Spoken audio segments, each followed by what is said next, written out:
As president, fire the FBI director?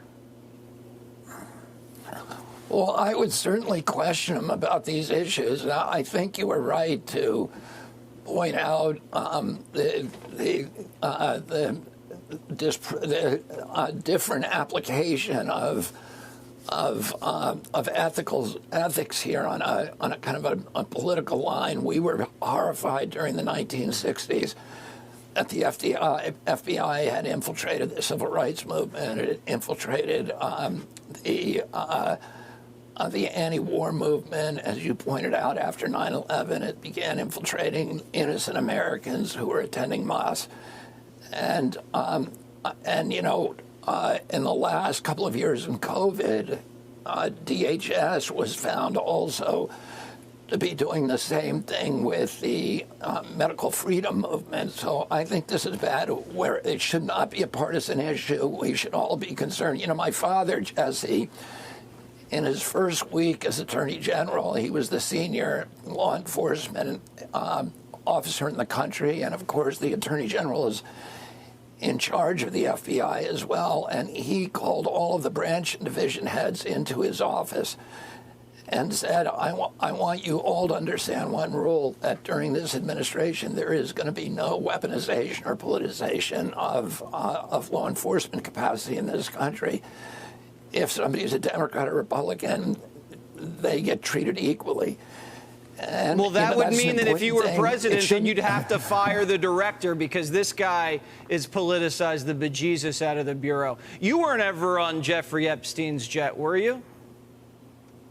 I was on Jeffrey Epstein's jet 2 times. I was on it in 1993, and I was on it and I went to Florida with my wife and 2 children to visit my mom over Easter.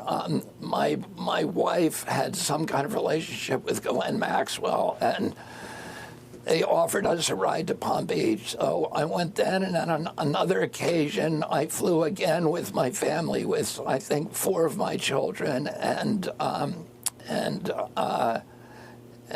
Mary, my wife, to Rapid City, South Dakota, to go fossil hunting for a weekend. And but otherwise, I was never on his jet alone. I've been very open about this from the beginning. This was in '93, so it was 30 years ago. It was before anybody knew about Jeffrey Epstein's, his nefarious issues. And I agree with you that all of this information should be released.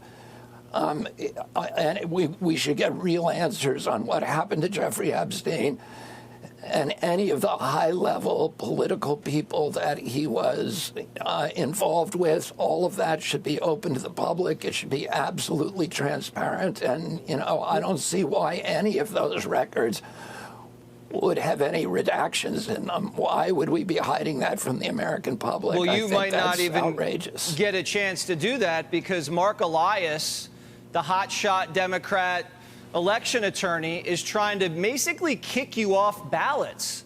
What's going on there?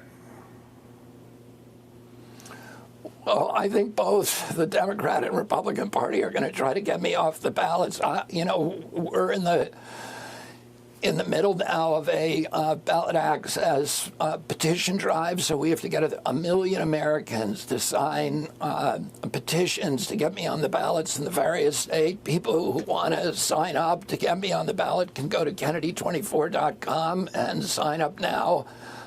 But we're having an upsurge in people who are supporting me, and we're way ahead of where we intended to be at this point. And I think we are going to get on the ballot in all 50 states, and I know the Democrats